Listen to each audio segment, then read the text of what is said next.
It's your boy Minute. Welcome to the Vendetta Army.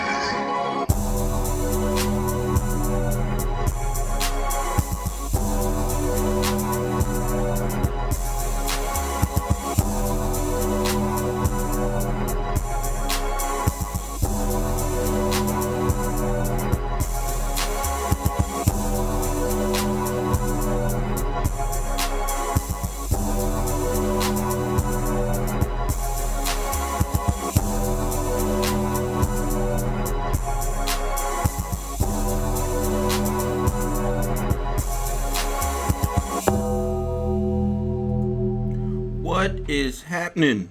What's going on, everyone? Everyone is. It's your boy Minute. Welcome to the Vendetta Army, people. Woo! As you can see, new microphone is up and running. No one's here, so there should be no extracurriculars in the background. Is it too dark in here? Hold on, 1 second.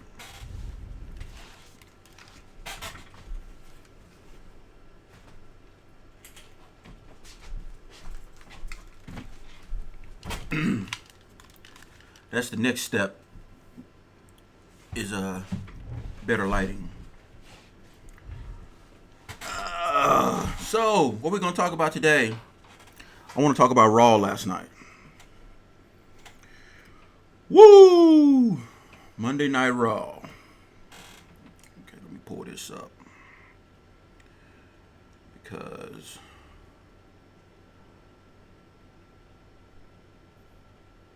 so I can know exactly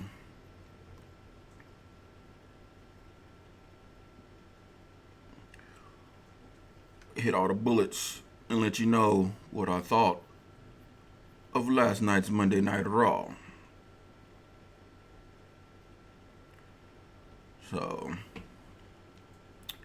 So the big thing from last night was, Shane McMahon and Drew McIntyre was going against Roman Reigns and a partner of Shane's choosing. So, of course, they teased that all night of him going to different random, ridiculous people backstage because, they're not going to give Roman a real partner. So, we played that up all night. I mean, to be honest, this was a whack Raw. This was whack. Considering last week's Raw, the first Raw of Paul Heyman basically being in control of creative, or whatever title him and Bischoff have now, Bischoff on SmackDown, Heyman on Raw, I was like, wow, last week they started it off with, Bobby Lashley and Strowman destroying the stage and everything. I was like, man, Raw and it was a good show. This week was totally disappointed. In the show. I'm yelling at the cat. I hated this week's show. It was boring, on my phone most of the time. Kind of kept me engaged for certain segments, but it was bland and stale. To get what we got last week and expecting that there to be a change, and then to get this week, it was something got to change. Like I said, I'm a true fan, so I'm never gonna shit on the company. I'm about to yell at this damn cat. I swear to God. So I'm never gonna shit on the company, but they got to do something. They got to make this right. Because they start off the show with a mixed tag team match between Andrade and Zelina against Becky Lynch and Seth Rollins, the man. Because, they got the whole match they doing with Baron Corbin and Lacey Evans. So, of course, they got to keep playing that up. They got to keep playing that up. Because the special stipulation in that match is winner take all. So if Becky loses, she loses her title and Seth loses his title, and then vice versa. So they playing the whole thing about, what's this going to do to their relationship? Blase, whoop-de-woo. I can't stand Becky Lynch. Every time she get in the ring, I just look at her and I'm like, is this what the day we live in now? To where fans are so desperate for something new and something so anti-establishment that they will get so thoroughly behind this mediocre ass wrestler. She is horrible in the ring. I can't stand watching her in the ring. I can't stand her on promos. And then there was a part at the end. I'm not gonna go through the damn match because I don't give a damn about this show. But there at the end when they finally won or whatever, you know, Lacey came out and Lacey Evans. That woman has so much potential and so much such a skill set of moves, charisma, decent little character. She's a Marine. She a strong woman. Everything Becky Lynch is not. At me. Please hit me in the comment section and we can discuss this a lot more thoroughly because I've been holding my tongue on making a anti-Becky Lynch video because I don't want to come off Bruce Blitzes. But this is getting ridiculous. I thought it would have been over by now. I accepted it during WrestleMania because I was like, okay, have her moment, Ronda's leaving. But now Ronda may be coming back. I hope Ronda come back and tear her arm off. Or like I said in my Stomping Ground review, let's get Shayna up here to avenge her girl. Because Becky Lynch needs to go. I'm sorry, fans. I know y'all want this anti-establishment. Y'all want something new. And right now, y'all behind Becky. But it is... no. No. There's way too much other female talent on that roster for us to be going through this Nikki Bella, John Cena bullshit again. No. Not having it. Nope. Nope. Y'all need to do something about this like ASAP because it's getting ridiculous. Every time she's in the ring and she do the same 6 moves and I'm giving her credit with 6 moves, no. And then like I was saying, at the end, when they get jumped by Corbin and Lacey, she trying to fight Baron Corbin. I know that's your little character. You the man. Like, she getting all it. Like, they could really gonna have a dude. Really, he should have smacked the shit out of her is what he should have did. But they're not gonna have a dude put their hands on a woman, and she know that. So it just made it so much. It just made it so stupid. It made it extremely stupid and extremely because he wasn't gonna do nothing to her. So eventually Lacey was gonna come out and rock her with the women's right. Oh, and I'm been so disappointed in the last 2 Lacey Evans Becky Lynch matches. It's clear. It's because it's clearly so one-sided skill set wise. And Lacey Evans is green. She's green, and she's 1,000 times better than Becky Lynch. At me. This may just turn into my anti-Becky Lynch video. Damn raw, because the show was trash anyway. Best part about the show, let's see. I got it pulled up, but you know what? I'm not even going to look at it. Paul and Heyman, the Usos, my boys, the Usos came out, did their damn thing. They did that thing with the Miz against the Revival and Elias. And Elias and the Miz left. They bounced early on in the match. Don't know what that was about. They just took something that happened with the Miz. Should have never came to Raw. He should have stayed on SmackDown. So the Miz, I was so high on the Miz last year. Last WrestleMania season. This WrestleMania season, he's kind of gone downhill. He needs Maurice. He needs Maurice next to him, but she's having another baby, so and he's suffering for it. His character is suffering. They don't got nothing for him. Having him get buried by Shane McMahon was so stupid. Don't know why the hell they got Shane on TV pushing Shane so much. It's completely stupid and retarded. But so they bounced early, and then so it's just the Usos and the Revival. And Usos get the win. I love the Usos. Them dudes, they top notch for me. Top notch. Especially considering there's rumors that the New Day may break up. At least I still got my Usos. So what else we got? Rey Mysterio comes back. The great Rey Mysterio comes back. For some reason, I don't know what happened. If it was injury, I haven't looked at the dirt sheets or what happened, why he took some time off and dropped the belt. He beat Samoa Joe. And then he turns around and drops the belt back to Samoa Joe, and then Samoa loses it to Ricochet. Maybe it was an effort to put over Ricochet so they can set up the whole Ricochet and AJ Styles thing, which we'll get to later. But, so he finally comes back, supposed to be 100%, and they squash him with Bobby Lashley. Really? I mean, I love Bobby Lashley. I think they need to stop bullshitting and put him in the main event scene. Fuck Seth. I don't know why not fuck Seth. I like Seth Rollins, but I'm just like, bruh, you got Bobby Lashley on the roster. And if you're not gonna put him to go head to head with Brock immediately, what the hell are y'all doing with Bobby Lashley? Have him destroy people. What are y'all doing? Yeah, him and Braun, okay, whatever. But everybody knows Braun is on the decline because of some reason, whatever. I guess he can't keep his mouth shut backstage. But what the hell? But you don't have him squash Rey Mysterio. Why is Rey even there? Why is Rey there if you're going to just squash him? Ridiculous. Completely ridiculous. What else? Oh, then the whole Maria Kanellis.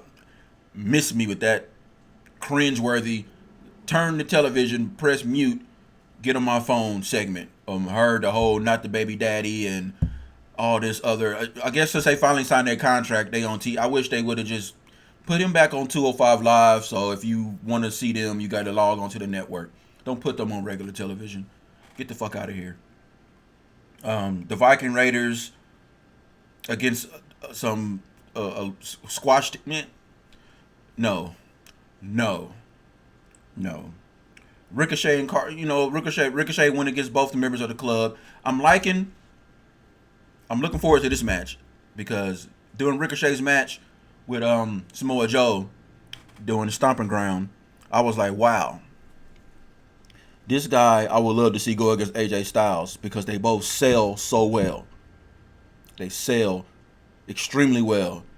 So then when they had their match last week, I was like, man, this is a good match. I want to see this pay-per-view with more time and more freedom to do what they need to do, and we're actually going to get it. So I'm looking forward to it. Storyline they playing leading up to it, I don't want to see a lot of interference. I want to see them go head-to-head and fight. I don't want to see the club who are completely redundant, still hanging on AJ Styles' coattails. I don't want them involved at all. I know AJ supposedly is in his last year. This is his last contract, so he want to have fun. He want to be with his boys. I understand that. You know, he's saying you got all that camaraderie and everything from New Japan. If this is you going off in the sunset on your wrestling career, which you deserve, you got to prove nothing to nobody anymore, AJ. Maybe one more title run, but you don't got to prove anything. And now you on Raw, you get to, he's doing everything the right way. But I don't need to see you guys jumping Ricochet when we want to see you and Ricochet put on the goddamn show. And I hope they keep it going all the way to WrestleMania. They probably won't. They probably end up being a SummerSlam thing. But this is a WrestleMania type opponents right here. They will tear the roof down at WrestleMania. Hopefully one of them gets a title. Maybe AJ gets the title back. And then Ricochet. Hopefully we get Ricochet against AJ Styles at WrestleMania. I'm telling you. That's how you go out, AJ. That's how you go out. And make your last match against Ricochet. And you wrestle your last match when you retire, you always lose and put the younger guy over. And to put Ricochet over at WrestleMania against AJ Styles and Ricochet winning the World Championship, woo! Take my money now. Take it now. It probably won't happen.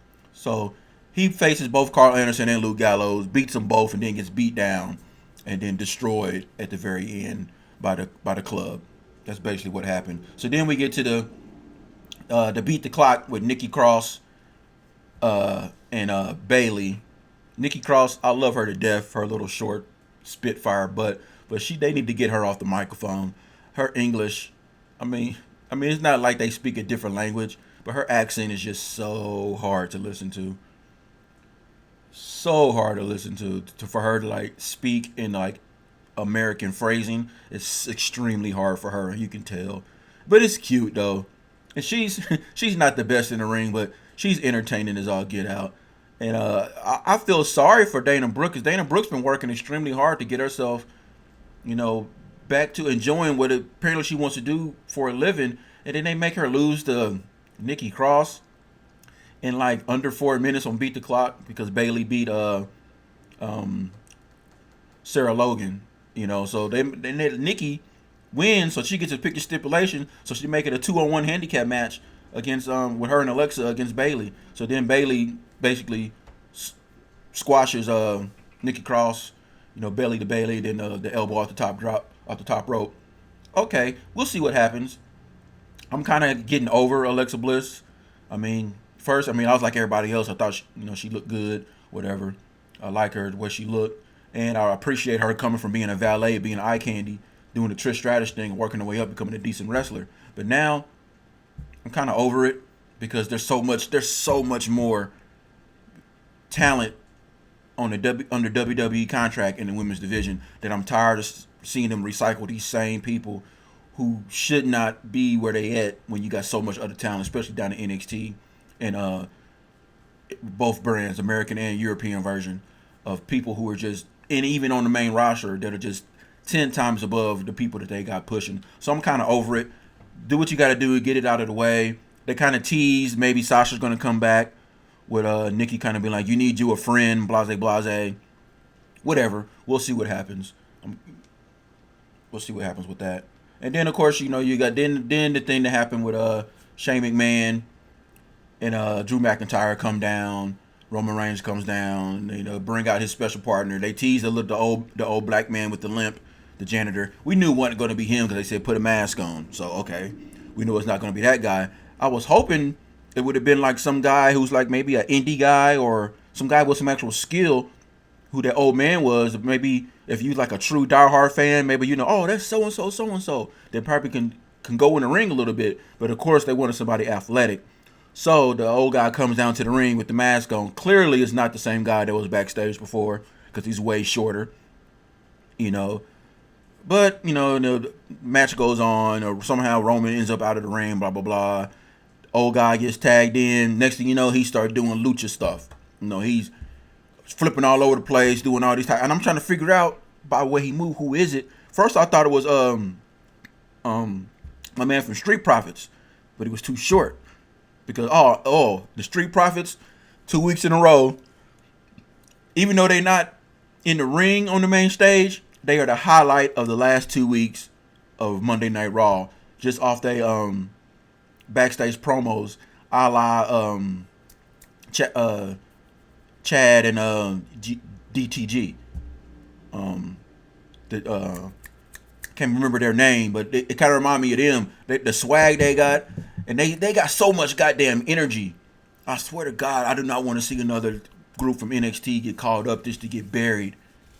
That's why I had so much excitement for it when they said Eric Bischoff and Paul Heyman was going to be in control. But yeah, they was a highlight. So I thought it was him at first. But it turns out, after it's all said and done, he does some couple of good moves, ends up taking it wasn't quite a Claymore. Maybe it was a Claymore. Take a Claymore to the face and gets pinned. They leave. Shane's like, man, who the hell was that? He's holding his jaw because Shane gets wrecked by him. Drew comes in, saves him. Claymore gets the win. Roman takes the dude's mask off. Turns out it's Cedric Alexander. All right, Ced. I forgot that Ced's not on 205 Live anymore. He's actually on the main roster. So maybe they're going to use Ced more. Use that talent y'all got on this roster. Please. Because, AEW is right behind y'all, but y'all got leeway because it's going to be a while before AEW is relevant. They got too many unknowns. The product is too raw. Y'all got time, but if y'all keep coming with this bullshit, and once they get on TV, get their production value top notch, because they got the money, boy, y'all going to be in trouble, and then people going to start jumping ship. Contracts going to be up. I'm telling you, y'all better jump on it now, establish yourself now, or y'all going to be in trouble. But yeah, that was basically Raw. So I did not enjoy the show at all, especially starting out with that bullshit ass Becky Lynch first.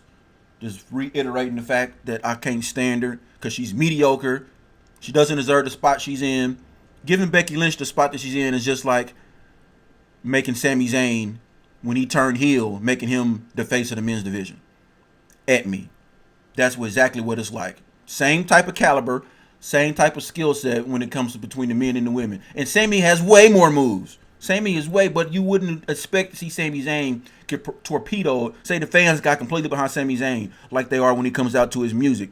Say the WWE took that as a fact that, the fans love him. Let's push him and make him the world champion and make him just the face of our company right now. No. Hell no. Same with Becky Lynch, but apparently because the fans are behind her so much that they're like, okay, let's just roll with this. And now she's with Seth, the golden boy right now. So now we got another Nikki Bella John Cena situation.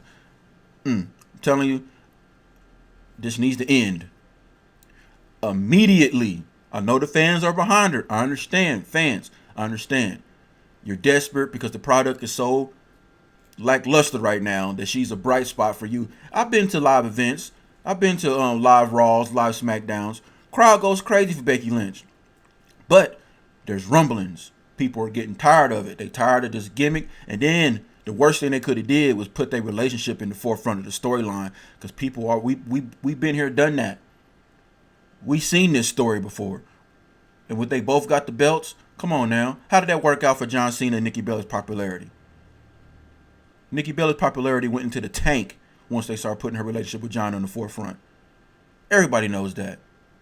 So maybe they're trying to bury Becky, which I'm all for. Bury her. She doesn't deserve the spot she's in at all. Sorry this ended up being a mini rant on Becky Lynch, but I had to get it off my chest because I've been fighting making a video about it for a while. But that was Raw. SmackDown's tonight. We'll see what goes on. Appreciate all the love and support for supporting me and my channel. It's coming together. Got me a nice microphone. No more headset mic. No more of that mess. Eventually, I'm going to have my tripod so I get some different angles with my camera. I'm going to get my stand, my lights. You know, may even get a different camera.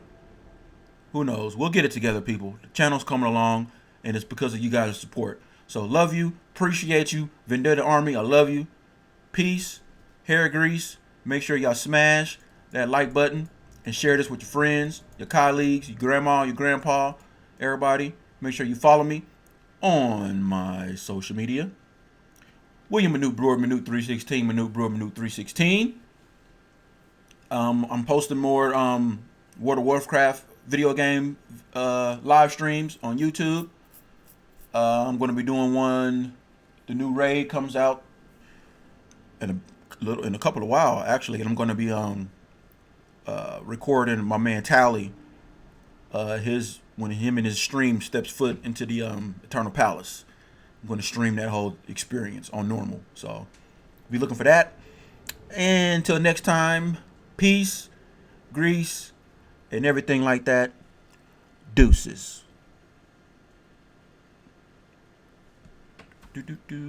Actually, I need to get some outro music.